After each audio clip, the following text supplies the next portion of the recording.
my gold medal bike's in the lounge room along with the Fire Lake skim bike because it's actually the bike I got my silver medal on at X Games in best whip. So I brought that out of the lounge room to come and pretty much just put through hell. It was breaking my heart when we were burning it and when it went up in flames and then I had to put it in the lake. It caught on fire and went through a lake skim to the bottom of the lake. So yeah, it's retired now for sure. It's in the lounge room chilling.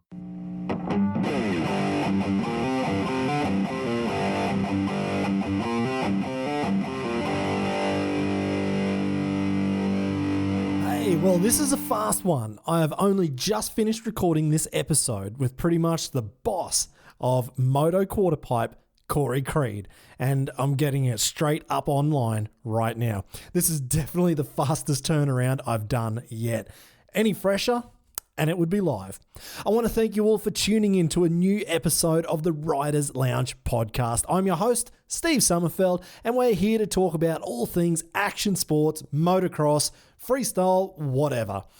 I couldn't do this without this show's incredible sponsor, all the way from the Black Forest region of Germany, and having been brewing beer since 1791, the lucky people who get to work at Rothaus Brewery have been producing the best damn beers and alcohol-free beers, whichever side this is of the Rhine River. Of course, I'm enjoying a nice Tannenzäpfler alcohol-free beer as I'm producing this very episode, and I can only recommend it to any of you, especially if you're into craft beers and trying something new. Give the Rothaus Tannenzäpfler range a shot. You will love it.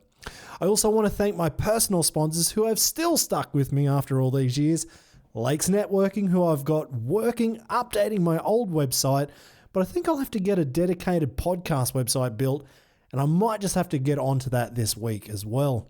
Custom MX Graphics for the longest wearing graphics I've ever seen, Motorex Oils, GB Orthopedics, DEP Pipes, Race Effects, and TCX Boots. I also want to thank TIMX for depositing another 20,000 gold coins in my account every week on the new mobile motocross game. Sounds huge, doesn't it? Actually, it is huge. Once you start playing, you'll know what I mean. And Night of the Jumps for continuing to keep me employed so we can run this new EFMX World Championship Series, which is coming out very soon, with the actual Night of the Jumps track on the game. I'm actually in the middle of filming the first episode right now, so you'll be able to find it on the Riders Lounge channel, Night of the Jumps channels, and of course you'll need to vote on there for your favorite rider in the series, and also on Extreme social media with their huge push. We've got 16 riders covering every inhabited continent on Earth. I'm so pumped on this one. So for this episode, with the X Games Real Moto series just wrapped up, I'm so stoked that my next guest had the time to come on and talk about how he condensed 3 months of planning into 1 minute and 30 seconds. And I'm speaking with none other than Corey Creed. While I think Corey's video was easily the slickest video I've seen go through the Real Moto series over the years, he unfortunately didn't get the gong from the judges, but with 6 riders putting together their best clips of what they can think of, it was never going to be easy. And really, the idea is just to see what Real Moto actually means to each rider. If you haven't tuned in to get the review yet on each of those clips, after you finish this episode, just do a quick search for X Games Real Moto 2020 review and you'll find it easily enough. The 2020 series also included Jackson Strong, Colby Raha, Vicky Golden, Cody Webb, and Josh Hill. And I was actually blown away. By all of the disruptions that Corey, Allan Hardy, and the rest of the team had in producing their clip, and it's all coming up in this interview. I'm amazed they created what they did after hearing this story.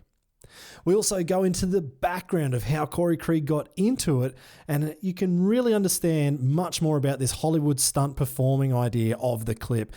And of course, Corey taking on the world and becoming the quarterpipe champion in only a couple of very short years.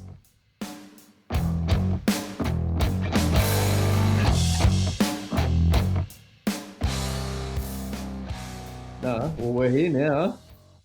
That's it. Well, we might as well Finally, kick this thing off anyway. Finally, I mean, we've tried to get this for a little while now, so it's good to finally catch you. I'm broken still fighting with my laptops. laptop. Yeah, broke that last week. Got it fixed. It's been a bit of a pain in the ass Did still, you but did you just throw it like against a wall? Is that what happened? I could have after it had the problem. I was Yeah, yeah. getting pretty close, like, and then I went and got it fixed, and I sat there just thinking I should have just bought a new laptop. It's only 3 or 4 years old, but yeah, in laptop terms, that's like it's done. It is It's done. it's It's done over. its time. I got one in the cupboard Yeah, that I've had for probably 12 years. I wonder if it'd probably need a shovel of coal to get it going or a mate. pull start or something. 12 years. Yeah, Actually, long time. my missus has the only laptop we bought for her, on the company account, which must have been 2013 or 2012, and her laptop's still going, and I've had three in that time since she's got that one. No, four. I'm on my fourth laptop. And So and she's still on the original. yeah, she doesn't do much work though. Okay. It just doesn't. Makes Yeah, it just sits sense downstairs. That's it, mate. I'm stress testing mine all the time. all So the time. Just making shit happen, eh? yeah, that's it. So no, it's awesome to have you, mate. What have you been Yeah, up thanks for to? having us.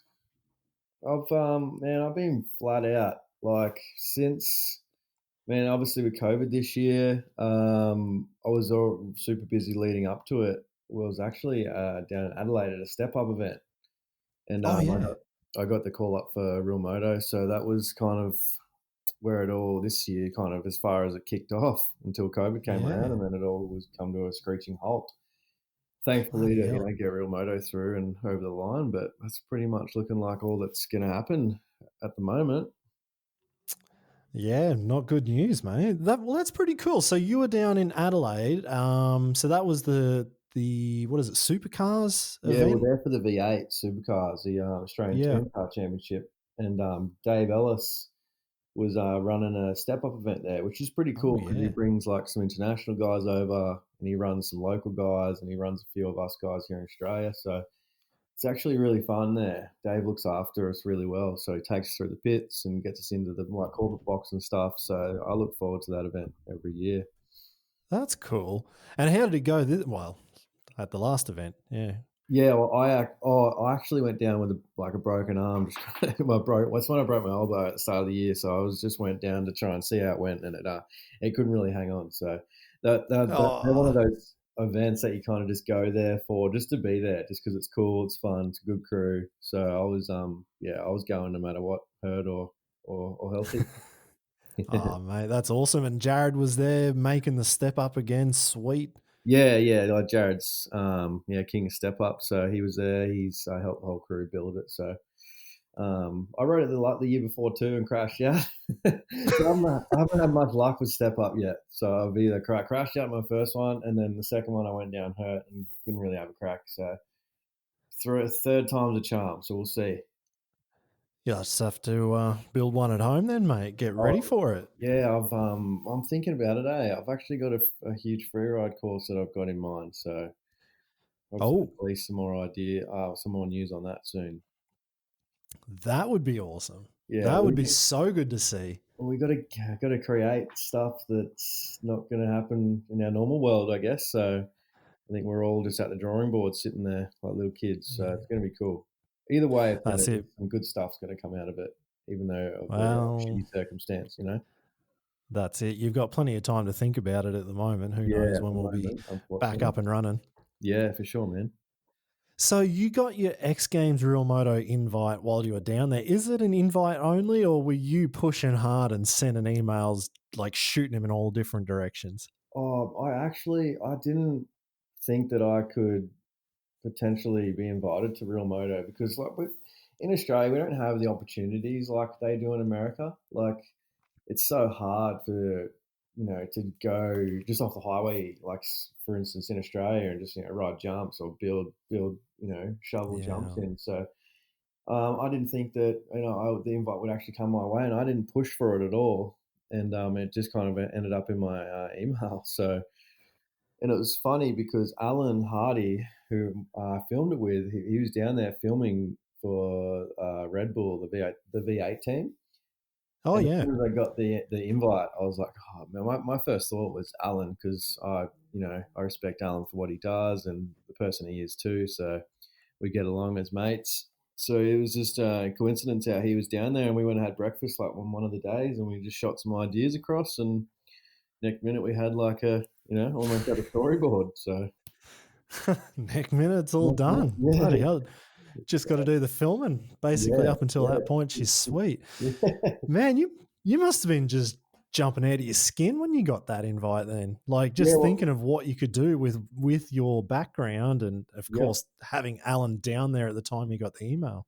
yeah. Well, I didn't really. I just kind of wanted to go home and start working towards, because you only get a 3 month window, and we weren't Yeah. sure with COVID, and but yeah, because it's an invite only thing, it kind of just pushed everything else aside, and just wanted to go home and kind of start the prep, because at first I couldn't it was so hard to build big jumps and stuff. I don't have the opportunities like really at my compound. The Kleinschmidt Yeah. family who lend me a part of their block. I think I put them through enough stress and pressure as it is with doing all the stuff that I do normally. So it was hard to tell them, hey, I want to build a 250 foot plus jump at your house. What do you think? So it's Oh, yeah, there was a lot of variables had to work out. So I just wanted to get home and get cracking.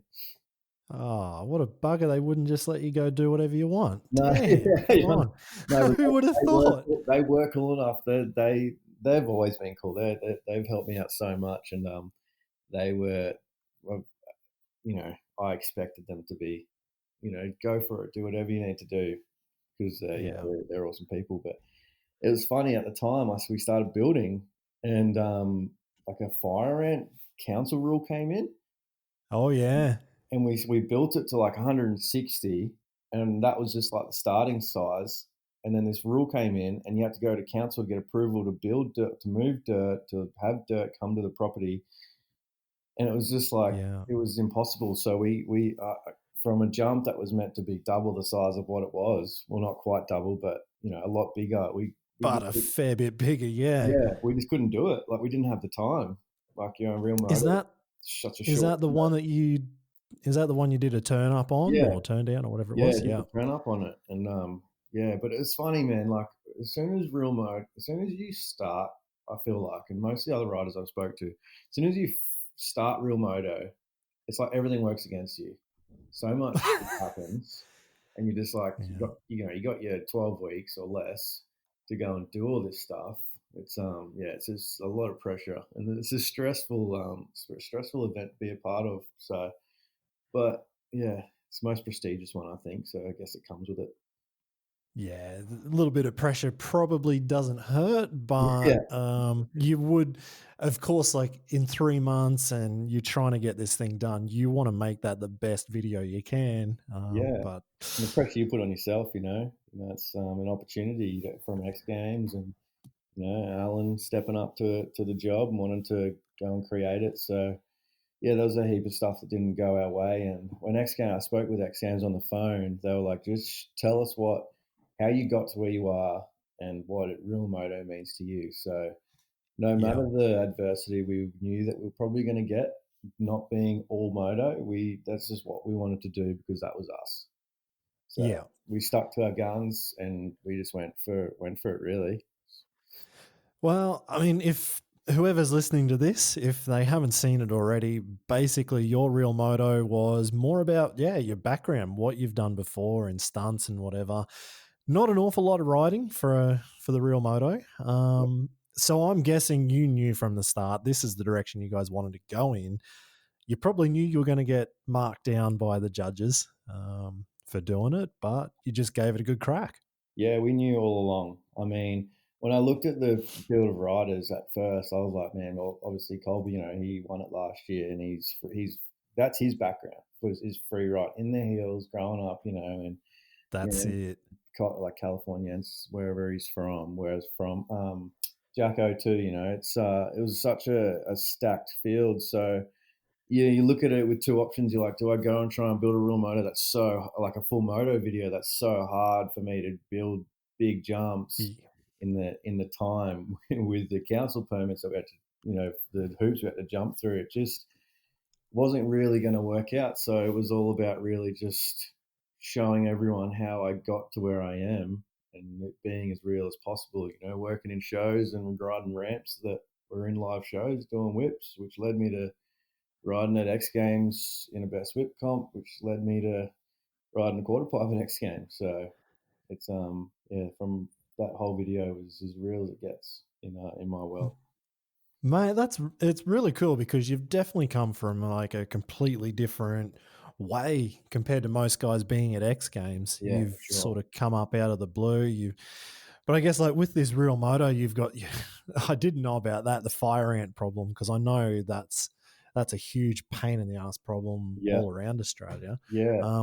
Actually, where is that compound? So What? we're just Where out is of the it? Bow Desert, which is about like an Oh, hour, okay. yeah, hour west of the Gold Coast, Yeah, hour west of Brisbane. So yeah, it's bloody it's fire just one of those ants. things. It's like, oh yeah, cool. We want to do this. It'd be sick. Well, sorry, you got to jump through all these hoops to do that. So, but it's all right though. We're kind of. It's not that we're glad that it happened, but we've just we've got it up our sleeve now. Once we all the fire ant stuff is kind of we get our head around it, we can start building a huge freeride course. So I've only been in like this sport for a couple of years now, so I've got so much more to give. I've just been fortunate enough to do well in my short time.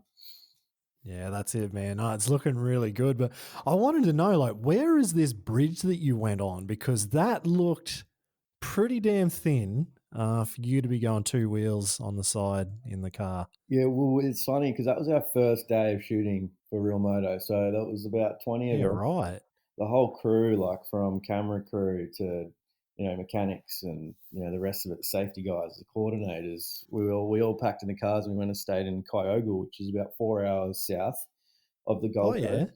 So that was another thing, like getting permits to get over the border, so people didn't have to quarantine when they came back. Like there was so much stuff that needed to happen for us to use some certain locations. But Alan kind of had this one tucked up his sleeves, like, I know just the bridge. It's only a car length. Do you reckon you could two wheel over it? I'm like, well, you can only try.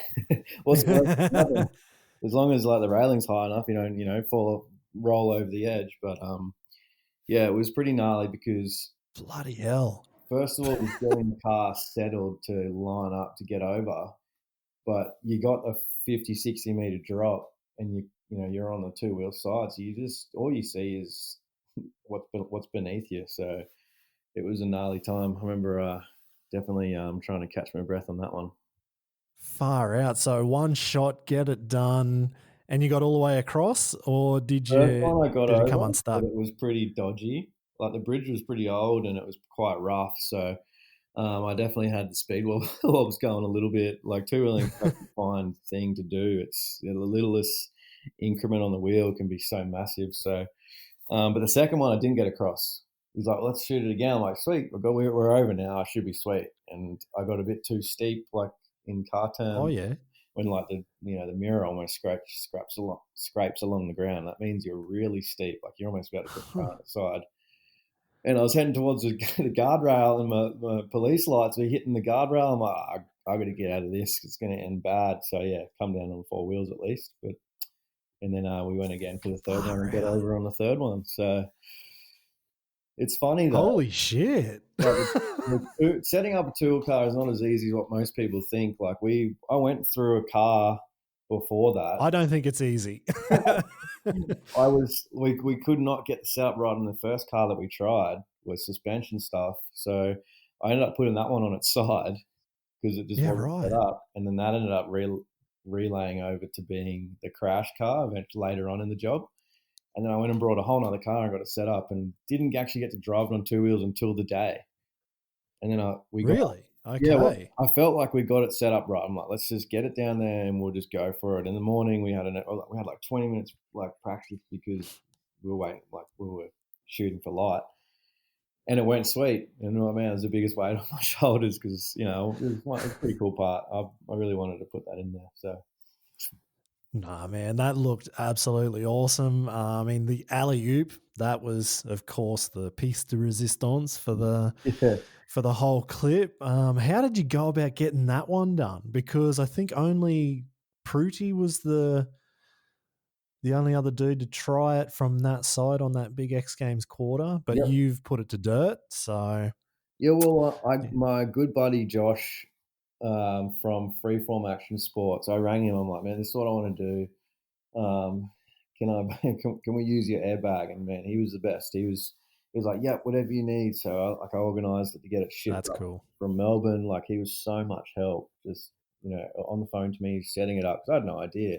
I'd never even jumped into an airbag before. So like the whole setup for once it got there, and like these things are huge. It took like Yeah, eight me and eight of my mates to unroll it, set it up, blow it up. Like it was a big job, and even when you're riding into it on the day, you need like 3 or 4 of your buddies there. So, bloody hell. More so work than a foam pit. yeah, yeah, like the boys were busy. Like Scotty, Foxy, Taz, like my whole team that I do everything with. It wasn't just about I'm going to ride airbag this day, and this day. It was like you guys free, like because it'd be sick if you come help me ride the airbag. And this is like in the midst of real moto. Like I had no time to be like dicking around. But yeah, it ended up going like quite good. I think I went into the airbag 43 times before, Yeah, well, right. eight times on the day in the morning, and then before we moved the ramp, and then yeah, and then I and then I wadded myself on the first one, and then landed on the second. Far out. 43 times, who's counting? But yeah, I saw the that clip of where you got smashed into the dirt. Pooh, that didn't look good. Nah, but yeah, decent black eye you might have seen in the BTS, but yeah, Yep. whacked my head pretty good. My body wasn't responding to my brain there for a second, so it was a bit scary. But then it all come back, and then 10 minutes later, I had to go again because you don't want to go home and think about it all, and then come back No, and go again. Like it was do or die on the day, no matter what. that's it, man. That's so gnarly. Was that the last thing that you did, or was it kind of in the middle and you still had heaps more stuff to film? No, I left it till last because I knew like the consequences were quite bad. Because at first, Yeah. when I was going to the airbag, I was really like upside down, like and tweaked, and it just was some days it just didn't work, and I was jumping off. Yep. I couldn't quite help it. Probably it was like 4 or 5 where I just like jumped off, and the bike almost landed on top of me. I'm like, if I do that to dirt, it's from Yeah. the heights that we go on moto quarter pipe. It's wouldn't have been pretty. So um, yeah, the Leave it till the consequence. end. Hey, Just leave that one till the yeah, end. sorry, yeah, Whatever you get out of left that, you that just one to put the it end in. for sure. Yeah. So So how'd you go then with being burnt? Because you said that um, you basically your neck caught fire, but it all happened because the air box or something, the air filter caught fire. yeah, so oh man, this I get shivers thinking about it because like on the day it was such a Really? real thing. Yeah, like I honestly thought oh, like when I was on fire, and the fire was the biggest the industry does here in Australia. You could not do any bigger. It was like pouring a 20 liter drum of 98 fuel from the servo on Really? my head and then lighting me up. That's pretty much how it went. But without that's the Far out. safety team and everything was done like to a T, like properly. But yeah, on the day we did a few test runs. Everything seemed to go really well, and then I believe that I was sitting on the bike for a couple of seconds too long, and the Yeah. fuel was dripping on the seat and potentially on like the plastics and stuff. And once they lit me, I think maybe the air filter lit on fire, and the bike either done a electrical gremlin, or just lost you know Yeah. Right. just like kind of suffocated itself, and it turned off like midway down. And the worst feeling was like, yeah, the fire extinguishers were running out, and you could hear them. But for me, the fire felt bigger. It was weird. So Yeah. Right. Because you're not moving, the fire then just catches Yeah, you basically, yeah, instead of you going through space and through time yeah. with the air and fire going back and whatever. Yeah, well, I was meant to go Man, forward, like, for my lake skim at, like, 120, as fast as a 450 will go, like, I was top yeah. gear. When we went back for the week later, it was top gear as fast as one of my bikes would go. So you weren't really thinking about having mechanical and stopping and, sitting there on fire, because I was on fire for, like, 55 seconds, and that's a long time for a fire of that Whoa. magnitude. Yeah. So, but man, the one thing I did, which I shouldn't have done, but you don't think about it at the time. After they fueled me right before they lit Yeah. me, like when you run your gloves on your grips or you run your gloves on your pants to push your gloves onto your hands, so they're on there tight, Yeah. you feel comfortable. Well, I did that. Yeah. I put them this time. You never think about it. I pushed them on my pants, and it Okay. automatically put fuel all over my gloves. Ah. Yeah, so as soon as, like, the bike stopped and I was sitting there on fire, my hands just, like, went up super quick, like, real quick. So, yeah, you might have Shit. seen a video, like, I get the glove off as quick as I can. The thing is singed. I've got it here at home, and it just looks like a paper mache. Man, that is so gnarly. Like, and you have to think of that straight away. Obviously, you're burning, so you've got to get everything off as quick as possible, I'm guessing. But you've got the safety crews there running with extinguishers and whatever. But Yeah, we I had guess, 12 safety crew there on that afternoon for that fire run. And whoa. once I put my hands on my pants, it was like 10 seconds. It was like I was going in 10 seconds, and I was like, "No, I'm good. I don't need to change my gloves because theoretically I was meant Yeah. to be going into the lake at a buck 20." Yeah. Yeah. So there's no way my hands should have been close to being lit up. So it's just one of those Yeah. things, man. You shoot, sometimes you miss. That's it. Well, you survived, which is a good thing. But then I guess you put that burnt bike to the bottom of the lake. Yeah, that's How many bikes did you burn in the end? so my quarter pipe fire bike, we burnt that pretty good. Because we did like 4 or 5, like, and they were big burns. Like, you've probably seen some of my Instagram videos. They were like really big burns, and yeah, went through a lot of plastics. Polysport hate me. Yeah, You've used 5 years worth of budget. yeah, my budget is gone, smoked, burnt. Um, Same with seat covers. Thrill Seekers, they're awesome. They've been nice enough to send me a bunch out, but we burnt the bike Yeah, on. real nice designs. They're gone. Yeah, yeah, yeah. I'm not much. I'm not favoured very much anymore by all my sponsors. But yeah, the bike we used for quarter pipe got pretty bad, and then the bike for the lake skim, that was the one that went to pretty much burnt to the ground when I got burnt, and then Yeah. we used it, recovered it a week later, to go into the lake because I didn't want to use any of my other ones. I'd already burnt that one, and it was kind of looking like shit already. I was like, well, we That's can it. use Might this as well one. just no one's going to know when it's on fire. Like, No, just send it. like Taz, my mechanic, he was so, but he was awesome, but he was so busy. Oh man, he put some hours in big time. So we got that bike turned around pretty much in 5 days. But it was there, like they were worried about me. So the bike was there burning on the ground for over a minute. Just it looked like a Far big, out. you know, cloud of black smoke. So, but yeah, we got it rideable by the next week, and then we put it to the bottom of the lake. Poor girl. So you go on bikesales.com.au, Yeah, two bikes, yeah, old 80. lady owner, never raced. Yeah, never race started.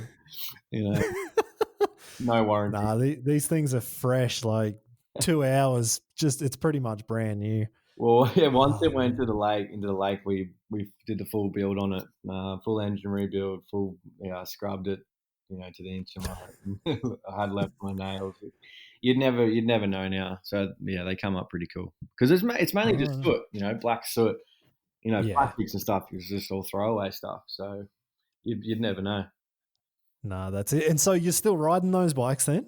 Nah, so my gold medal bike's in the lounge room along with the fire lake skim bike, because it's actually the bike I got my silver medal on at X Games in Oh, best whip. So I brought that out of the lounge room to come and pretty much just put through hell. It was breaking my heart when we were burning it and when it went up in flames and then I had to put Nah, it in the man. lake. That story is way better. Like Yeah. silver medal is fucking awesome, but now it's even better. Yeah. This bike caught on fire and went through a lake skim to the bottom of the lake. So yeah, it's retired now for sure. It's in the Yeah. lounge room chilling. Ah, the good girl. She's done her job. Yeah. Well, then, which bike did you use? Because there was one part I really liked in the video was the shed tap on the front fender. That was cool. Yeah. Were you planning to do the front fender shed tap, or Yeah, because how close were you looking to get? because I was 100% wanted to tap because I see it as, I went, oh man, it's time to create a sick video. You know, when I think of car stuff, I think of like Ken Block. And when I think of like bike stuff, it's like, you know, for me, it's like a Tom Padgett or stuff like that. So I was trying to try and bring it all together, you know, and mash it all into one, or like a TP, you know, driving kind of Yeah, rider. And I'm like, oh, I set that shed up so that it was just low enough for the front guard. So we chopped it up, we yeah. built it up a little bit, but I got it on the third go That's cool. because it's like because the ute goes underneath it too. I'm like, fuck, I don't want to like completely write the ute off. We still have to use it, but Yeah, yeah, well, that's where I'd be thinking. I'm like, oh, that ute looks pretty good. I wouldn't want to be scuffing that up at all. no, that's Like that's not a polysport phone call, and no, just put some more plastics on. That'd be a good write off. that's an Archer's smash call. A guy that Yeah, exactly. here on the Gold Coast. He takes care of all my little dings and bumps and grinds. So it would have been an Archer's call up for sure. Oh mate, nah, But look good. How did there's the very last scene, and this is what gets me thinking about your clip. One, who paid for all of this? Like, is X Games pouring money in when you've got this helicopter just pulling you out of the water? And I'm guessing that was done a couple of times. And I don't know who's paying for everything going on here.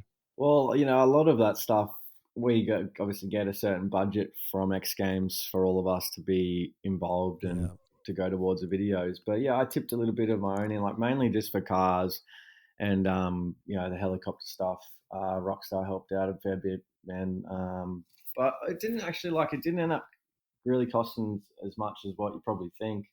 We a Oh, lot of people helped out for their time because here in Australia, the people that like say the safety crew, they could come on the day, help out, and then they could tick it off on their list so that when they go for like their next, we call it a stunt grading here in Australia, then my days that we use for Real Moto, they can use it like on their resume, I guess you could say. So yeah. instead of it being like a cash day or a paid day, they'd use it as like a for a resume thing. So yeah, we a Well, lot that's of cool. people were involved that helped out, and I'd be forever grateful for them. So, but yeah, the the helicopter day was actually pretty fun. It was pretty gnarly because we had a shark bite a couple of days before Oh, in surface somewhere. We had a great white just cruising around like the Channel 7 news helicopter was just chasing this thing around like a few days before we were there. So we were all freaking out. fucking Straya, mate. Yeah, yeah. So, but we all had shark repels on, so it's like a little bracelet, and it just sends out like electric shock. Yeah. So that we were just hoping that was enough to keep them away from us because we were out there for probably 3 or 4 hours. So I got picked up 4 or 5 times out Far of the out. water. But yeah, Mate, that's huge. That's yeah, that's a lot of filming. That's a lot of time sitting in there waiting. You're in the Sharks brekkie bowl basically. Reggie Bowl, Like 100%. Yeah, yeah. We were out there far out. 5:30 a.m. and it was still winter then, so it was freezing. It was so cold. Oh, But mate, you deserve a gold medal just for doing that. Then I think I hate cold well, it water. was a So part, like we wanted to build this like for us it was a movie trailer. Like yeah, we can bring my stunt stuff into a bike stuff. Let's try and like that's why I had all the voiceover stuff. Let's try and just make it as like a movie trailer that people don't really get, but we'll try and the voiceovers will talk you through it. And at the end, we're like, yeah. how do we finish this? I'm like, oh, well, typical Hollywood style. We might as well just get a helicopter and have you pulled up out of the ocean and taken off into the sunset. I was like, sure, let's do it. Happy days, man. No, Happy that to was do that. awesome. Yeah. No, well, so you spoke about Allan Hardy. He was the main guy behind the videos. I love Al's work. I guess I've known him for at least 15 years, probably more. I think he was at like the first comps I was riding at in like '04 at King of the Coast and everything. So Al's got like, he's been around for ages in Yeah. freestyle, but man, on this job, it was like, it just looked like full Hollywood thing. Like, it looks so damn good. What was it like to work with Al? No, Al at Hot Public with Cam Pianta, man, they were so awesome. Like a lot of our stuff that we did wasn't just about grabbing a camera and going out and filming. Like it came to permits and like to get over the border, or the permit for CASA, which is like the helicopter foundation here or whatever you call it in Australia. Like that permit for us to get lifted out of the water at the front of surface took like 3 months. Yeah. Like it was Huh. we Cam put that permit in the like couple of days when we found out about Real Moto, and then we got it back like the week before submission date when we shot it on the day. Holy Like it was shit. a window that we just got lucky with. But yeah, those guys are so cool to work with. Like they are so professional. You know, we it's very commercial, like commercial based when I like level, you know. It felt like I was every day we're there shooting, it felt like I was on a Hollywood set. Like it was run so well. You know, we had first assistant directors on some days. We had we had people running around like set hands and stuff. So it was really cool, man. I'm stoked that those boys wanted to jump on and work with me on it. That's it. No, well, it all came out looking absolutely Mickey Mouse, mate. So congrats on that. It was a shame the judges weren't behind it as much as I was, but it was still fucking awesome. No, I give it up to the judges. You know, it's a hard task to be to have to go and judge something like that. But yeah, we knew it, but and that's why this is the avenue we went for. Yeah, that's it. So, kind of your background then, we've alluded to it about 20 times already. You come from stunt work, right? Like that's how you've gotten into X Games and whatever. You were racing and everything when you're a kid, I'm guessing, but to be a professional motorbike rider, it was more in stunts. Yeah, so it was doing live shows in Europe and China, in theme parks. So not like your normal like freestyle motocross show, where I was driving cars and just riding like bikes in the shows. And then Gary Reed at Showtime FMX, I was in Germany at the time working at a movie world over there, and he hit me up and asked if I wanted to come back and work at movie world on the Gold Coast. And at the time they had well, when I was coming back, we were planning on putting a 75 foot in the show.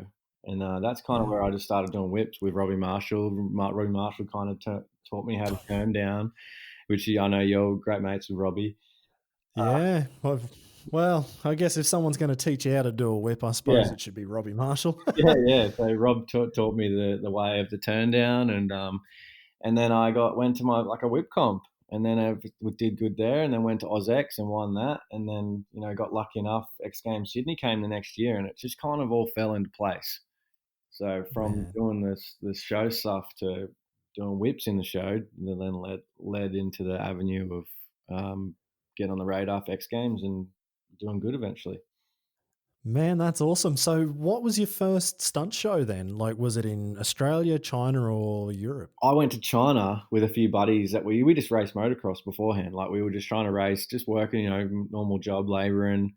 And then we all went over to China, rode in the show, and then yeah, we just eventuated up. Where was that? So it was in a place. It was in a place called Shenzhen. It was man. It was a wild. Oh, really? Yeah, it was a wild Oh, we've ride been over there for like, China. we've been in Shenzhen, I think 6 or 7, no, maybe 8 times, I think, with Night of the Jumps. Yeah, yeah, yeah. So it was Huh. definitely an experience over there. That's for sure. But then, How long did you live there? sorry. How long did you live over I there? was there for 8 months, I think. Eight to 10 months. Yeah. Yeah. And then So I'm guessing you bought all sorts of electronics then if you're in Shenzhen, pretty oh much the capital of electronics in China. yeah, you should have seen my room in the hotel we stayed at. It looked like a disco room. I was only 19 at the time, but I was just buying like whatever I could find because it was so cheap. Like stereos are $10. Like it was, yeah. I mean, I had a rabbit at one stage and 3 turtles. Whoa. Okay. Right. Yeah, You like didn't the need and them. like no, I didn't need them, but it was yeah, I don't know. It's just they looked good at the time. And I just thought they needed saving. So Man, that's so crazy. So what were you doing in these shows then? Just you're doing the car stunts, bike stunts, anything? yeah, and all China was jet skis and bikes. So yeah, just jumping Oh yeah. it's only 55 foot, I think, on a bridge, and then yeah, doing some jet ski stuff, and then we went to Germany after that, and that's where I kind of learned how to drive and do two wheeling, and yeah, we had a jump like a bike, some bike stuff, and a jump in that show as well. Yeah, right. Did before you went to China then, like had you done any sort of formal training in stunt work with jet skis or bikes, or was No, it that was just you having fun at home and you know you can do it, so you just went to China? yeah. So I was just like racing, trying to still race. Then I actually was trying to plan to race the nationals all year long, and then the job come up. So I canned go and racing. I already had bikes, had 2 bikes, practicing race bike, ready to roll, and then the job come up to go over to China and get paid to ride. So it was pretty easy decision. And then And then yeah, and then Germany came along, and by Germany, Germany then did had you done any car work before you got there, no, or is that where you actually had to learn it on the that's job? where I had to learn it. Yeah. So it's funny how Whoa. it's all kind of fallen into place. Everywhere I've gone, it's been useful enough to go off onto the next step, which was movie ride on the Gold Coast, and then yeah, an X Bloody Games hell. event, and then a X Games Minneapolis gold, and a Norway back to back gold. So it's yeah, it's crazy. It's been Bloody a crazy ride. 3 years. kicking goals kicking goals with both feet. How was it in Germany driving on the wrong side of the road then, if you got to learn to do stunts Yeah. in the wrong Well, we had side to of the drive the car? car on the wrong side too, on 2 wheels. So over there, it So, was yeah. yeah, it was left-hand drive, so the right side would come up, whereas here it's Yep. right-hand drive, left side would come up. So it was pretty hard to adjust when I got here in Australia at Movie World doing the two wheeling. Man, so yeah, you've learnt the first time you've done it, you've learnt it on the wrong side. Well, not the Yep, wrong side. You've learned it on the Euro side. yep, Then you've gone back. You've jumped into the Gold Coast there with Gary, and then you're going on the other side. yeah, Man, that'd be well. At least I what I find, because I've lived over here now for wow 6.5 years, I think, in Germany. But when I go home or when I go to England, which is a lot more often and a lot easier, um, yeah, it's that first half an hour, like even just coming out of a T intersection, I'm like, fuck, which side of the road do I drive on again? And then I usually just wait for a car to drive past. I'm like, yeah, I'll just follow them. And then, I'm much the I remember, same. I've been bad. yeah, Yeah, like we'll be driving down the road, and I remember we were in Spain, and my mate was like, "Oh, dude, we're on the wrong side of the road." And we'd be going for like at least a minute, completely on the right side, no cars around, just didn't even think of it. And then we ended up seeing a car. We're like, "Oh, fuck, we're on the wrong side of the road." what's But this idiot doing? Come on, mate. Oh, shit, it's us. yeah, what's this? Yeah, what's this dickhead doing? He's on the wrong. Oh no, yeah, that's us. That's us. We gotta get over. But even coming back to Australia from America, like I've just been caught out with it a couple of times, especially in car parks. You're like, "What's? Oh no, that's right. I'm on the wrong side." Yeah, I was actually just near Mum's place once. I just sat at a T intersection probably for 30 seconds, just going, fuck. Trying to figure it out. No, and I kept looking, and I'm like, okay, my brain is obviously broken. I'm too tired. And then, yeah, so I just follow cars now. I'm like, no, hang on. Wherever I am, I just need to be in the middle of the road. That's all I need to remember. Yeah, So well, my good mate Luffy, who I drive with at Movie World, he is funny. He's like, "Oh, you're such a dickhead. You just always got to be, no matter what side of the car you're driving on, you just put yourself in the middle of the road, and that's that's how it. you know that you're driving on the right side." I was like, "Man, why didn't I think of that?" I know that took me years to work that out. Like that was a long time coming to go. I just need to be in the middle. If Yeah, if you just think of that, you're just in the yeah, middle of the road. put It's, yourself in the it's middle, happy and days. you're good. Yeah, yeah. But Well, I can tell you, like, because I've done a lot of shows in England, yeah, but driving my German van over to England. So from here, I'm driving through Belgium, Holland, or Netherlands, and then into France, jump on the Eurotunnel or jump on the ferry, and then you end up in England, and then I've got to drive on, the Aussie side, the English side of the road, but I'm scrubbing trees and hedges and stuff because all the roads in England are so narrow, Narrow, yeah. and I'm just in the gutter and hoping I'm not just sideswiping every car coming along. Like that's like I feel like I'm in a Hollywood stunt show doing that, just driving around England. That's horrible. Well, that's But how it feels like. That's how, like, with the walls and stuff, that's exactly so you're ready. You're ready to go. Put him in. Sweet. I've done my on the job training. Yep. Nice. You've done your online assessment. You're ready to go. Online assessment's done. Love it. Yeah, I can send in a video. I'm sure I've got a fair few videos as well. Scraping just and taking trees out, eh? Exactly. So did you hit any walls or anything like that when you're doing the car stunts in Germany or then coming back to Australia? I, Because I was watching your show reel and you're drifting close to some walls there. well, that's the fun of it for me. I've got to, like, get excited or, get my blood going a little bit for it to be fun. You think about how many times you do that show a week, it gets very, like, easy for yourself. So to keep my brain active and turned on and knowing what I'm doing, I just, try to push my limit a little bit further each time. Yeah. But yeah, I put a car on a side a couple of times in Germany. I didn't hit anything, but I've definitely tagged a few walls here at Movie World. And I owe Gary a few tail lights, but Oh, he'll remember that. I'm yeah, sure he'll be sending you the invoice for another couple yeah, of years yeah, until you pay it. for sure. But yeah, I've thankfully didn't put a car on its side here on the Gold Coast, so Oh, yeah, it's that's a all win-win. right. When you came back to the Gold Coast, I, I don't know if you've done it or not, but have you done any stunt academy? Because I was looking to do, I can't remember what it was called, probably Stunt Academy, Yeah, on the Gold Coast. Back when I first left high school, I went to Brisbane for uni, and like I was getting into freestyle, but then I was talking to some guys who were kind of getting into movie work, and they're like, "Yeah, go do your stunt course." Like, I don't even know what's in it, like falls and like yeah. rigging and things like that. Have you done any of those kind of courses? Well, so for me, doing all the live shows I've done over the years, I could use that stuff for we call it a grading here in Australia.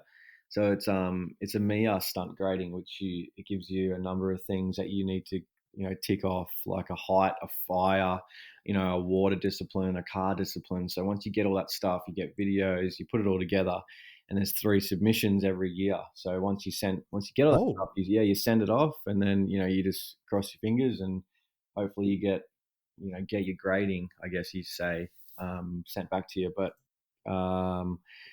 yeah, so I could just use all the stuff that I did in the shows, like in Germany and China, because I filmed it all. So I could use that and just get it all signed yeah. off for my grading here in Australia. So I didn't need to go and do any of that stuff. Oh, happy days. I didn't Yeah, bother going to do it either. It all just sounded like too much paperwork, and yeah, it is I typical. ended up, yeah, Yeah, it seemed difficult. I got a lot of mates that I've wanted to do it, and as soon as I've sent them the link or something, they're like, yeah, nah. Nah. Yeah, no, I got to that point. I was like, well, and actually, I think I got to like, it must have been 2005 or six when I was really looking into it. And then 2006, there was a tour with like Matty Mack and a couple other boys to maybe Thailand or something. And they asked me to go, and I bitched out because I didn't even have a passport. I'd never been overseas. I'd never done anything like that. And then the following year, I was called up to do a show in China. And that's when my missus just kicked my ass and she's like, just go get your passport, just do it. And I'm like, I don't really feel like it. And then anyway, I finally did it. So Yeah. then once I went to China, I was like, well, I just couldn't be bothered with the stunt work. But No, I yeah. kind of look back now and I'm like, would have been cool to do it, but I don't know if I ever would have, I don't know, used Well, it or got in, yeah. Now got into that where work. you're at now, you probably wouldn't have never used it with everything you've done over your career. Yeah, well, that's it. Like, I probably would have taken a completely different deviation, I guess. Yeah. But so, do you do any Hollywood movies or any movie work Yeah, like so that, or are we've you been just working. flat out?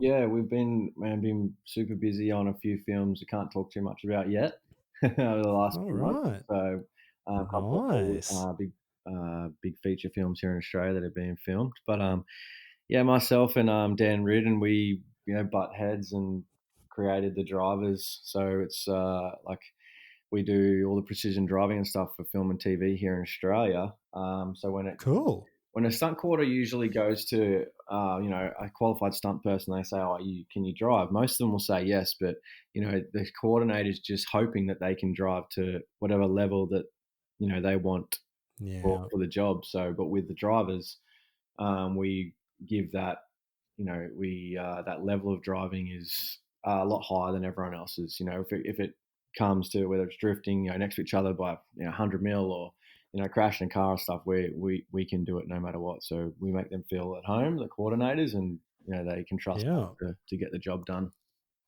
Man, happy days. So yeah, No, maybe I should have got. Maybe I'll go back and do it. I don't know, because I'm obviously like I'm in Germany in movie worlds. I think I had a look. It's not far from where we did Red Bull Dirt Diggers, so I don't know. Might yeah, have to go cool. give them a call, see if I can jump in because Yeah, not I'll, doing I'll much write a now. good reference for you. Yeah, yeah, I've already passed the Oh, online online assessment. assessment, So, you're ready to go. man, so you've come back to Australia. You've done however long with Gary at what is it called? Hollywood Stunt Driver, Yeah, I guess it Hollywood was Stunt called. Driver there, movie world. Yeah. And then how did you decide or how did you end up like getting into freestyle and actually going, you know what, I'm going to do best whip or quarter pipe? Was it just this slow burning thing that just happened? Because it feels like it sprung up overnight, but I'm sure it didn't. Well, when I was racing, I'd always, trying to whip, and actually, my dad used to be up my ass about it all the time because I'd be whipping during a race and I'd crash because I was trying to whip too big. So I've always loved to whip. Like that's how it's kind of started. And then when it Yeah. came to working for Gary at Showtime, riding with Robbie and that, I'd never done any tricks. Like I'm just like kind of, your basic free rider. So whips, knacks and stuff like that was just all I did. So when Adam Yeah. Bailey, he put a like a freestyle best whip comp together at the Formula One in Melbourne in 2000 and that would have been 2017, 2016. That was Yeah. my first whip comp, and I got third there. And then obviously he runs Whoa. AusX Open, so that was the next ticket into riding there with Bailey. And yeah, he did good there. Won in 17 at AusX, and then yeah, like all the stars aligned, and X Games ended up coming to X Games Sydney the year later, and that was lucky enough to be on the radar from AusX, and then yeah, got the chance to ride there.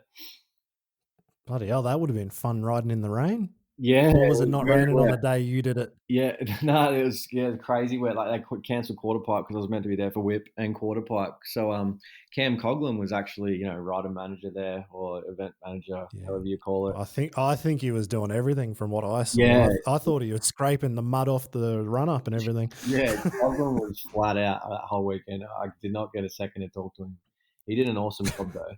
He was Yeah. super helpful, and the event ran like considering the weather. Coughlin, yeah, everything went really well, but. Yeah, so they ended up cancelling quarter pipe, cancelling step up, and pretty much just had a whip and for free. I think they did scrape the freestyle through, but yeah, ended up getting second there, which was pretty sick.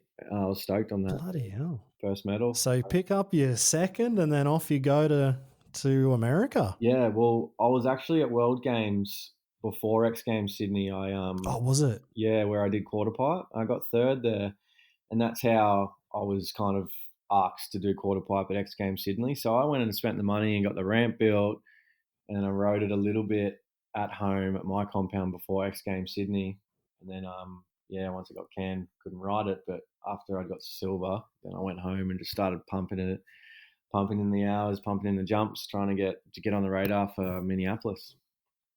So then did you get picked up primarily for quarter pipe or for best whip by the time you went to X Games? Or did Primarily, they just say it's both straight away? no, primarily for quarter pipe. So I flew over to America with Nitro, like all off my own back to go there for for practice. They set up the big quarter pipe there in Paris, like when they were doing a Yeah. practice day. So I flew over, Oh yeah, I remember that. Yeah. yeah, and just trying to went and tried to ride this ramp and ended up riding it pretty good, and then got invited to the comp. And at the time, Steve Mateus was there, who's athlete guy for Rockstar.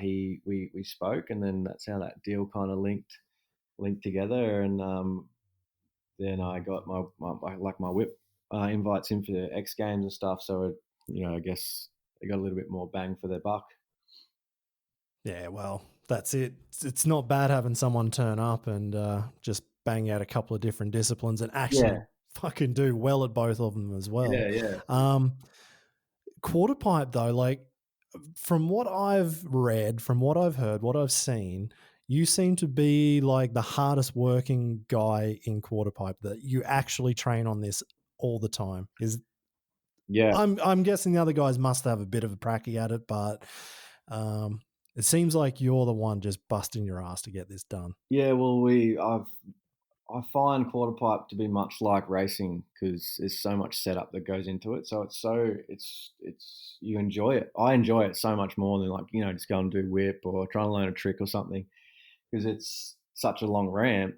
You suspension means so much. Little tweaks here and there mean so much. So it was like we'd go out for one day, this could be better. We're kind of just chasing our tails around for a good thing though, and just kept putting the work in. Suspension was coming out every week, like we were just pumping it. So that's what I love about quarter pipe so much. It's just so much work needs to go into it. It's not about just jumping a 75, because you jump 75 and you don't notice too much. But when it comes to quarter Yeah. pipe, when you come back down the other way from 80 feet in the air, it's a whole different ball game. It's fucking gnarly. Like every time I watch it, I'm like, it's just on another level. How did you even do your first jump So on quarter pipe? I bolted two 75 ramps together, and they kind of the tails bolted off them. So there Yeah. was a mound of dirt at the compound, and we just sat the ramp up on the hill, and then we just like trimmed the dirt, the tail in as dirt, so that the ramp was Yeah, right. on the hill. And this was not the X Games spec one. This was just like, let's just try it and see what happens. Yeah. So I did that for months, and we tweaked it, we changed it. Man, SJ Earthworks, my like one of my best mates owns SJ Earthworks, and he was like forever working on the landing, because it was like sometimes it wasn't steep enough, or the dirt training needed to be different. It was so much work went into for a guy like myself here in Australia, which quarter pipe wasn't really here. So we were just No. winging it. We're just like, well, what do we do? And then I like crashed like 4 times on the first day. Threw the bike away. I'm like, nah, this is weird. This is fucking weird as. Landed on the Yeah. flat, it was just the ramp that we had at the time just was not working. But it was enough to get the feeling eventually once we got it a bit better set up, and then went and got the X Games spec one built. Yeah, I remember the only quarter, I think it's the only quarter pipe I've ever jumped. Yeah, probably the only one. Maybe I've jumped another one later, but it was at Shuey's place. Oh, probably like 10 years ago or Yeah, more. No, it must be more. And at Shuey's, he had like this creek area just down from where the foam pit and everything was. And we spent more time down there just ginning around and just doing stupid shit. And so on the bank wall, he just carved out this huge quarter pipe. I don't even know if he had an excavator or not, but either way, carved out this dirt quarter. And so he always jumps to the right, yeah. and he whips to the right, which I hate. And so he made one. So he was jumping to the right, I'm jumping to the left. And I was getting in swingers. I was going straight. I was going up. I was I want to see it. crashing. I fucking hated it. I really hated quarter pipe, but we did it every day. Like, and I did get better, but I don't remember like, seeing this on. I need to see this now. That's sick. Sounds cool. oh, it's well, you know where the foam pit is Yeah, at Shuey's out yeah, at Boona there. So yeah, if you just look where the creek is, yeah. there used to be a whole bunch of jumps in there. Like we were just making all sorts of different step ups and step downs, and man, Wish I we'd was probably around back then. do. Yeah, like we probably did 15 minutes warm up on freestyle, did a couple of tricks here, a couple of tricks there. Like, all right. And we'd spend 2 hours down in the creek every day. Like it was On the quarter pipe. so good. Yeah, well, no, no, I spent about 2 minutes on the quarter pipe every day. I went, nah, fucking hate this thing. And After a few we, in-swings, you get pretty scared of it. oh man, the in swings are the worst. And I'm just, I don't know. I must have been what, a meter above the lip, 2 meters maximum, and getting an in swing. I'm like, this is so shit. And then, and then I'm watching you guys like Nitro World Games on that quarter pipe, the biggest one ever. And all I can think of is like, imagine if he gets an in swing on that. Like, Well, oh, it would be horrible. So sorry, you go. I don't know. Well, I was just thinking like, you've mastered the X Games quarter pipe, at least at home. Then you've gone to X Games. Uh, did you ever expect to pick up a gold medal when you got there? Not at all. I knew it was going. No. I knew that I could be top three, just with the time we've put into it, and we kind of knew what height we were going at home. But I just think I did it. I didn't expect to be on top. Like the boys ran me like pretty high. They ran at the end of the comp. They were starting to push a bit. But Yeah. my first one was I just kind of went for it. I knew the boys would kind of just take a few jumps as it came to them, and they'd start to go a bit bigger. But yeah, I just kind of went for it my first jump, and then I'd get comfy at that height, and then I kind of started to go a bit higher. But yeah, it was a crazy night, man. I'll never forget that night. That's for sure. So. I bet you had a couple of shandies after that one. Well, no, we couldn't because best whip was the day after. Oh yeah, true. So we had a few. Yeah, well then it was a big weekend. Yeah, we had a few beers, and like I was up. No, there's no way. Like I didn't go to bed till like 3 o'clock. Like just laying in bed. Just you work so hard towards something, and put so much of your time and invest into it, and then you succeed. So I was laying in bed, staring at the ceiling, trying to gather it all up. Man, that's so crazy. Well done. Who's the first guy to jump the quarter pipe? Like when you sit it there, it's got to be pushed into the right distance from, you've got to think how far you're going to travel. If you're traveling too far to the back towards like the top, or if you're Yeah. going to get pushed out onto the flat ground, what angle it's on, like who works all that sort of stuff out. And especially, I guess, at home, do you just wing it, or have you got marks in, and then even if it wobbles or moves a bit, it must make a huge difference on that quarter pipe? Yeah, well, we do have marks, but you just eye it off at first. Like you kind of just as long as it looks all right, you Yeah, when you're at right. a comp, you're just like you're pretty jacked just to be there. So you feel like that it's in a good spot, but I feel like it probably not even close to being in a good spot. But I think Berman went first, and his one was all right. Actually, like I knuckled the thing on my first jump at Minneapolis. And then Bloody hell. Berman ended up following me and doing it as well. Colby was the same. We all were just landing super high. So at that point, that's what's so gnarly about quarter pipe. You line it up. You're like, yeah, that looks like home, and then it's not because either suspension is it's just well my bikes I send them on the plane, so it feels good, but you're just hoping that it's good. It's all a hope game. Once you jump the first time, you're like, okay, sweet, let's bring it out a bit. But anything can happen Yeah. on the first jump.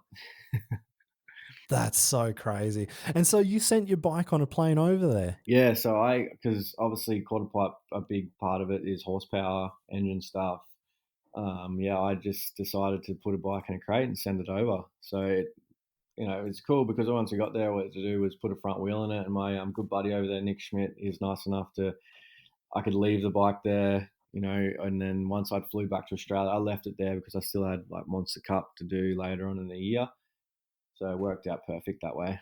I didn't have to Oh, borrow a nice. bike or you know take on my parts, Because that's always the all that. biggest pain in the backside, is trying to get a bike, trying to get this, trying to get Yeah, that. When you yeah. go to X Games, it is not easy. No, and you don't get How did you find it? you don't get like a bunch of time that you think that you would get for practice. Like you only really get 20 minutes, half an hour, or let's say you get an hour before the actual comp. So it's not a lot of ride time to get.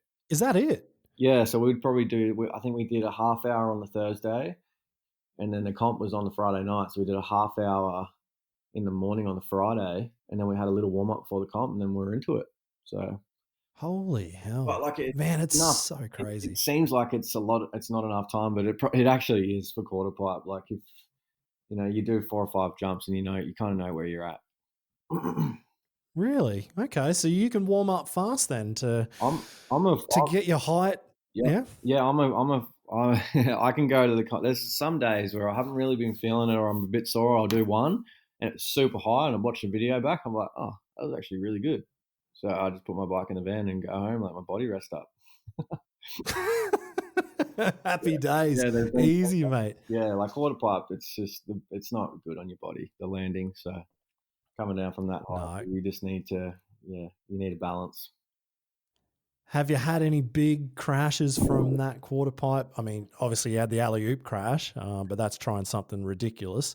Have you had any normal big crashes? Yeah, well, we did a bunch of work on the compound at the start of this year. We went through a whole heap of dramas when it come to the weather stuff and dirt, and we just got bent over backwards at the start of the year. And we put the ramp in, and we finally got the landing to be where we wanted it to. And we just did. I just did not. None of us seen it. And there was a rock that was in the dirt underneath the ramp. And once I went in for my Yeah. first one, I didn't really feel it because I was just cruising. Then my second one in, I went to give it a bit, and the ramp like seesawed. Oh, Yeah, yeah. I land on top of actually, yeah, land on top of the landing and just bounced down all the way down the bottom of my head, broke my elbow. So that was at the start of this year. That was in March this year. So I still had a broken Bloody elbow hell. coming in, starting Real Moto. That's crazy. Yeah, so that's when I went to Adelaide for that step up comp and had the broken arm then. So it was only kind of just wasn't quite ready to go at the start of Real Moto, but we made it work. Yeah, that's it. Get the job done Yeah. somehow. But then going from X Games though, how the hell do you even practice or even get your head around doing the Nitro World Games quarter pipe? That one to me, when I saw that, I was like, yeah, no, this is just next level. That ramp is so gnarly. It's one of those things you lose sleep over. Or you're driving Yeah. yeah, for sure. Driving into the venue, like you can see it from like kilometers away because at Salt Lake it's just flat. At the venue, it's just flat, and you can see the venue from like probably 5 k's away, and you can see the quarter pipe. Holy shit. You can seriously see the quarter pipe. You're like, fuck, here we go again. Like, and this is a couple of minutes before you even get there. But it's good. The Nitro guys give you like we had 4 or 5 days of practice, so we could just go. That's all right. Yeah, so we had from the Monday to the Friday of practice as much as kind of we wanted. They had certain like windows, and then we had a practice on the Saturday morning before the comp at Saturday lunchtime. So we got heaps and heaps of time in to get comfy on that ramp because they had it set up. It took like it takes them like a week to set it up. So Holy they set it hell. up early. But yeah, it's a wild But ride then, that thing. and jumping, like landing on steel work, not landing on dirt, is there much room for error on it? Like, because you set a record on that. I can't remember the actual number, but you're about 80 feet off flat ground Yep. or more. Um, it doesn't look like there's much room for error when I'm watching the video. When I've watched all the helmet camera shots, I'm like, yeah, that doesn't feel like there's much left in that. How does it feel to you? Well, at first you kind of you're jumping at like say like 30 or 40 foot, it feels pretty safe. But when you're getting up another 7 or 8 feet, the landing looks like super small, and like you're talking like a 32-foot high long landing when you're up at the top of the pole that they had there, which was 50 foot. It looked pretty small. The window definitely shrunk a lot for danger, that's for sure. Especially when I was riding into that ramp with the throttle buttoned on all the way back. You could not turn the throttle any further. I was on the stopper. No way. Yeah, on the stopper. So after that little wheelie that I was doing beforehand, that was my get set comfy to That was the go wheelie. wind it, the go wheelie. It was to wind it, and the thing was on the stopper. It actually felt better because I could kind of feel like I could pull my body up a bit more because it was all the way turned onto the lock. Actually felt pretty good. Far out. But yeah, that was That is so nuts. yeah, it was gnarly, man. Craziest week of my life. Man, do you think they'll go bigger on that ramp? Because, that's just what Nitro does. They never just stop. Well, I'd like to think so for sure, but we've as riders we've got more to give 100% on that ramp already. Like it comes down to bike now. Like we can go as high as the bike will let us. So I feel like the more R&D we can do, the higher we can go. Oh, mate, just make you run up 20 meters longer, 20 minutes 50 longer. meters longer. There you go. We'll do a Brad slums and just have a parachute on. Yeah, that's it. Exactly. Just full send Yeah, then. and then Like, just don't even rip worry forward about it. and don't even worry about the landing. Oh, mate, yeah, you just set the ramp up. Hey, it's not going to take a week to set up anymore. It's going to be one day just for one ramp. Yeah, yeah, Easy. yeah, for sure. Pa- Paint a target on the car park Yep. and she'll be right. And here, Go buddy. for it. Yep. That'd be good. Oh man, S- would you consider like building that ramp at home so you just can turn up for the comp and you're like, yeah, this is easy. I do this every day. I'd love to. I enjoy that ramp. Right, I enjoy jumping that ramp much more than our ones we have at home to dirt. I feel like that's safer, that big ramp, than what it is jumping to dirt off our ones, because it's just Yeah, right. artificial grass all the way over. Like on my first year when I went there, the bike that I had wasn't quite set up properly. So one jump I reached the limiter in. I think I was in second limiter at the top of the ramp. So it stopped all my momentum. It stopped my rotation. I went straight up. It looked like I Yeah. was coming down to fakie, and I jumped off. And I just like jumped to the landing and just slid on my back all the way down to the bottom because it's like artificial grass. It was like a slippery. Yeah. But I mean, if you do that on dirt, like at my house, well, I mean, at my Yeah. compound, you going home in an ambulance. So That's it. it was really You're going to get some new skin put on the yeah, back and like cheese grater. far out. So yeah, it was. Yeah. Oh well.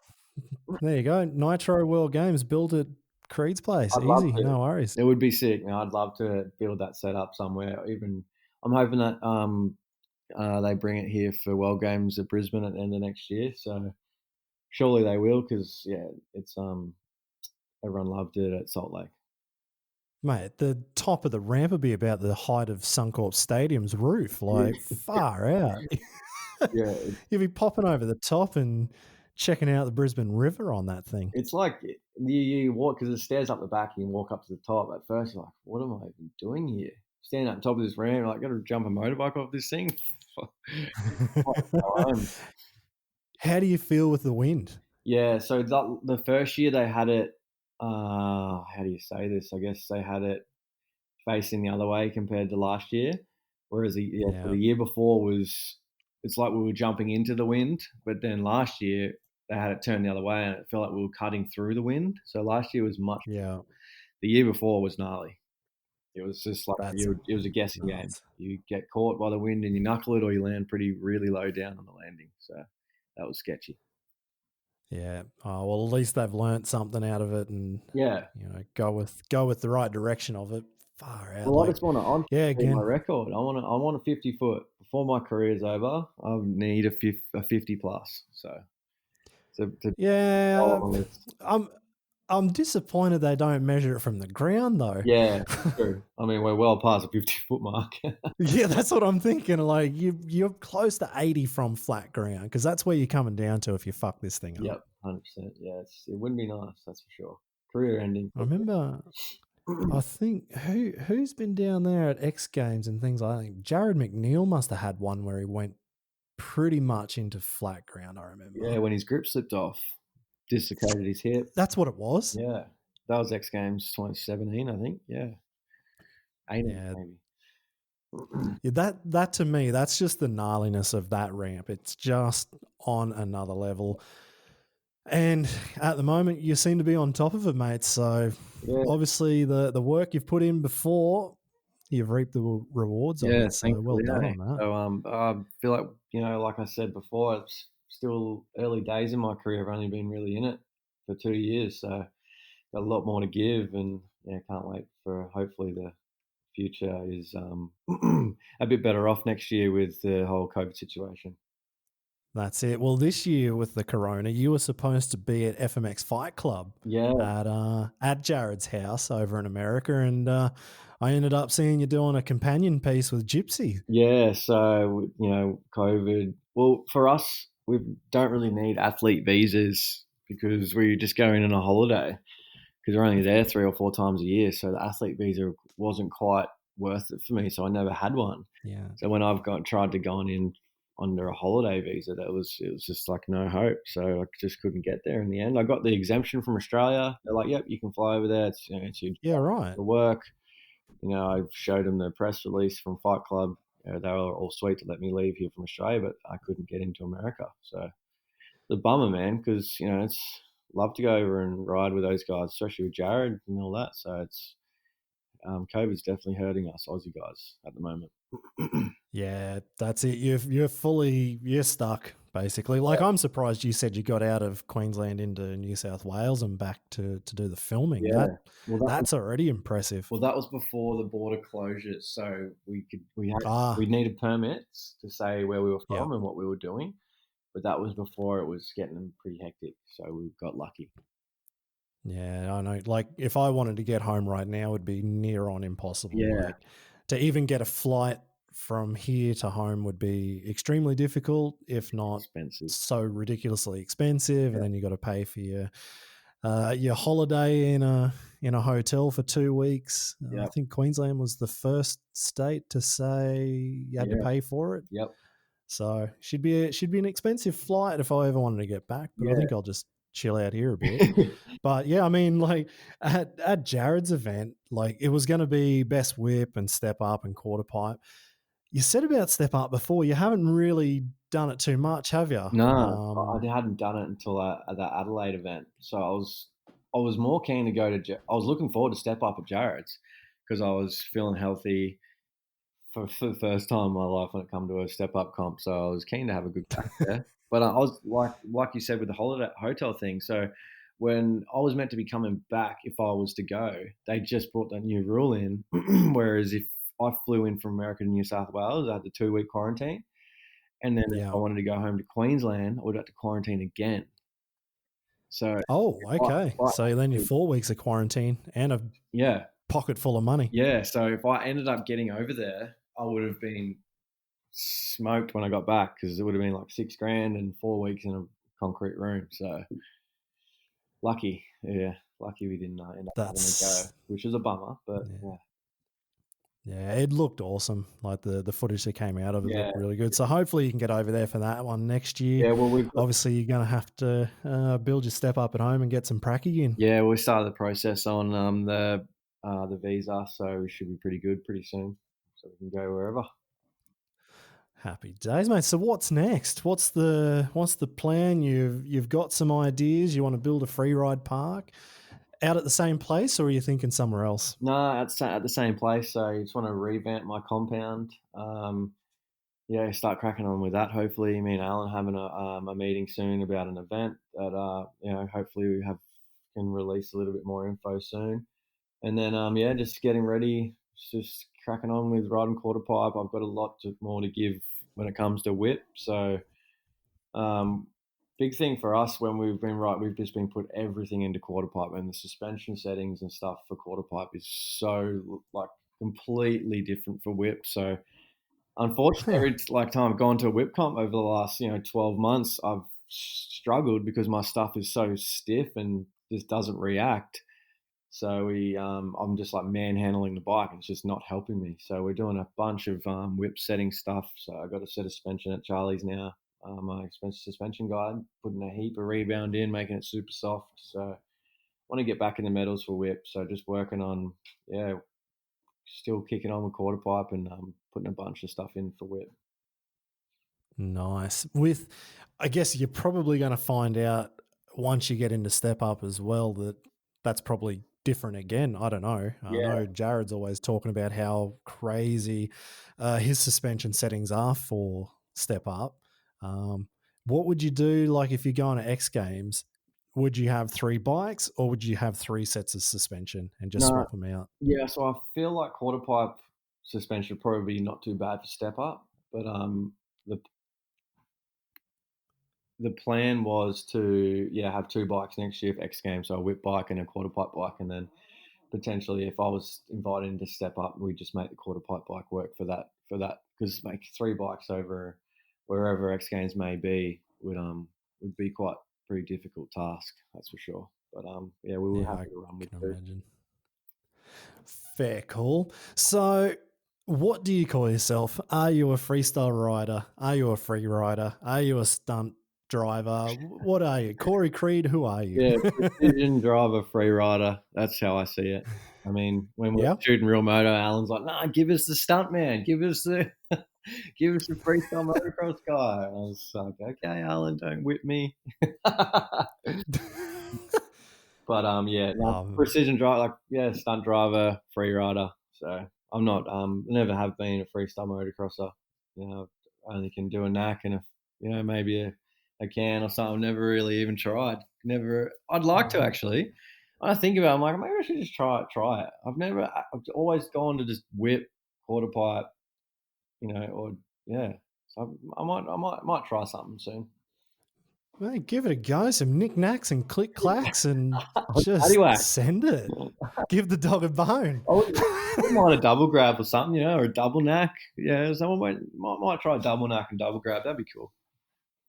Mate, then you're gonna turn out and be like Axel, like you'll be throwing down sick knacks, sick double knacks. Like, Endos and wheelies.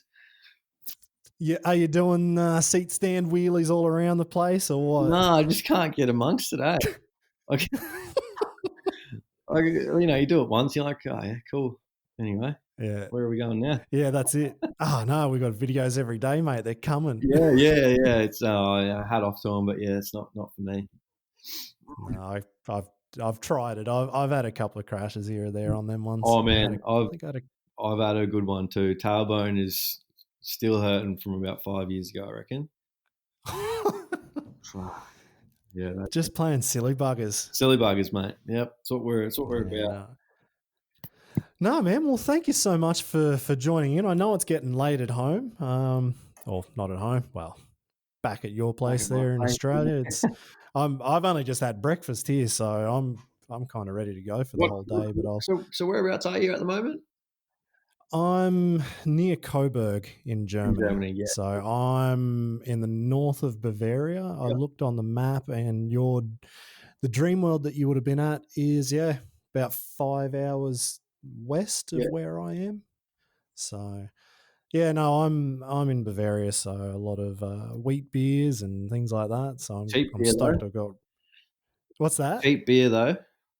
Oh, absolutely, I love it, but it's the best you're ever going to get. So, well, this is perfect time. I'll throw out a shout out to Rothaus, mate. I'll have to find how I can get some Rothaus out to you there. I know there's an Australian distributor. I reckon that's what I used to drink there, for sure. Is it? Yeah. So, well, it's not far from where you are, I guess. I mean, they're down in the Black Forest, but they'd be a bit south of where you were.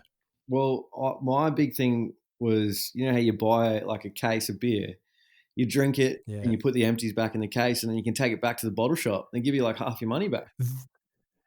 It's awesome. Hey, like you take 3 cartons of beer back empty, that's enough to buy another carton of beer. Like it is the best economy. It's so good. You pretty much you pay for half a case by the time you take it back. It's awesome.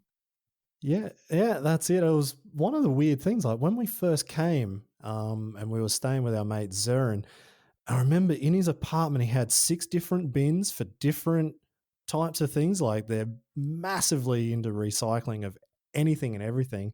I remember at home, like, it must have only been 2010 when we got our first recyclable bin at our place in Brisbane. And I didn't even know what to put in. I was like, what, newspapers with plastic, with this and that? That doesn't make sense. But then, in Germany, like they recycle everything. Yeah. But the cool thing, like you said, with the beer bottles go back in the plastic case and everything is recycled, and I love it. It's an awesome idea, to be honest. Easy, it's good. You kind of use it as your bin. Just put the empties back in the case and off you go. But it's funny actually with the Germans over here. Like they get real narky when you, like I've been to places where you have a beer with someone, then you go to jump in not drive home, but if your missus is going to drive you home and you've got your roadie and they're like, hey, that's my beer. It's got to go back into this case because that case is going to get the money back from the shop. I need my 2 cents, So, my €2 yeah. back. Yeah. Exactly. So I learned that pretty quickly too. Don't upset the Germans with their beers to go back and get their money back and go get more beers. So no, I love Germany, and I guess how long were you here for? I was there for 2 years. Right. Yeah, Whoa. Okay. well, I did a lot of Europe. That was the best part of working there in the show was you get a couple of days off and you could just, fly to Spain or whatever within, by the time you drove to the airport and flew, it's like 2 or 3 hour trip and you're in Spain. Well, that's it. Yeah. Yeah. Yeah, it was sick. It's awesome. Did as much as I could in the 2 years. So, yeah, I loved it there. Mate, did you have a car? Yeah, so I had a girlfriend there at the time, actually. So we worked the show together and we ended up getting together and she had a car and we got a house together and we just, whoa. Yeah. Well, we got a house together in, I think in Dortmund, I think. Yeah. We just jumped in the car. She took me around everywhere. She was awesome. So good fun. Well, I guess from Dortmund, then Netherlands and Belgium must have been, 1 hour, 2 hours away? Yeah, something like that. Amsterdam was 2 hours, I think, in a car, 2.5. Yeah. We spent a bit of time there. It's a wild place, so it was fun. It was entertaining.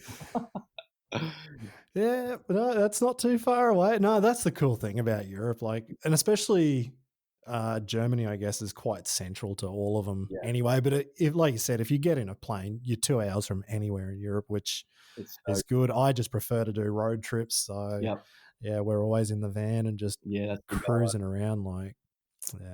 Like from where I am, it's 2 days to drive to Spain, west or southwest, or it's 1 day northwest to England or 2 days northeast to Russia.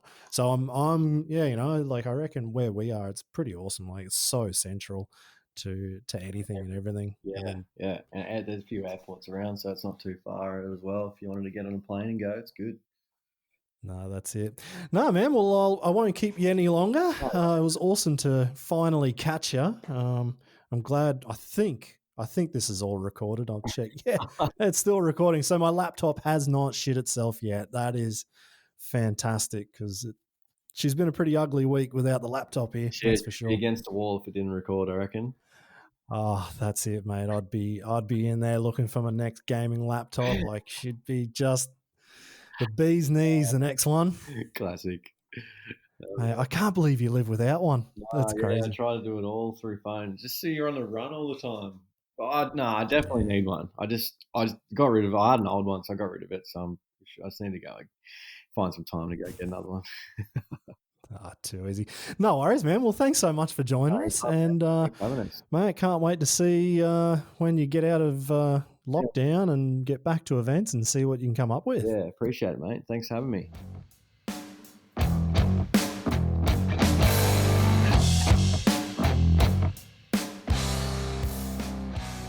And that's a wrap. I really hope you enjoyed this podcast with Corey Creed, one of Australia's shooting stars as well, stunt driver and freerider. He's not a freestyle motocrosser, that's for sure. I'm really looking forward to seeing where his journey takes him, as it's been one hell of a whirlwind ride lately with all the X Games medals, setting world records, and just making all of it look so easy that he has just done it in the last couple of short years. I'm actually pumped to hear he found the Rothaus 10 and Zephyr beers while he was living in Germany too. I knew there was a distributor in Australia and I just had to go back to the last podcast where I had it listed in the links in the show notes in that podcast, but I found it, and luckily for Corey, it is based in Brisbane, so it's not too far from him on the Gold Coast. So I'll have to get a hold of Alpen Liquor Wholesalers and tee some of their 10 and Zephyr goodness up for him. As a matter of fact, in this wonderful world of wide webs that we live in, you should be able to get a 10 and Zephyr beer in almost any corner of the planet. Check out the show notes on this, your podcast player right now. I'll put in the links for some of the countries. If your country isn't there, just let me know and I'll do the homework for you and I'll find out where you can get it. If you enjoyed this episode, please don't forget to subscribe to the podcast. That way it will automatically pop up in your podcast player and you don't have to forget what you're listening to last time. And if you really, really liked it, why not share it with your friends who might get keen on it as well? If you didn't like it, send me a message. I'd be pumped to find out what you want to hear about next time. Thanks again for tuning in, and we'll catch you soon with more awesome human beings who risk their lives for your entertainment.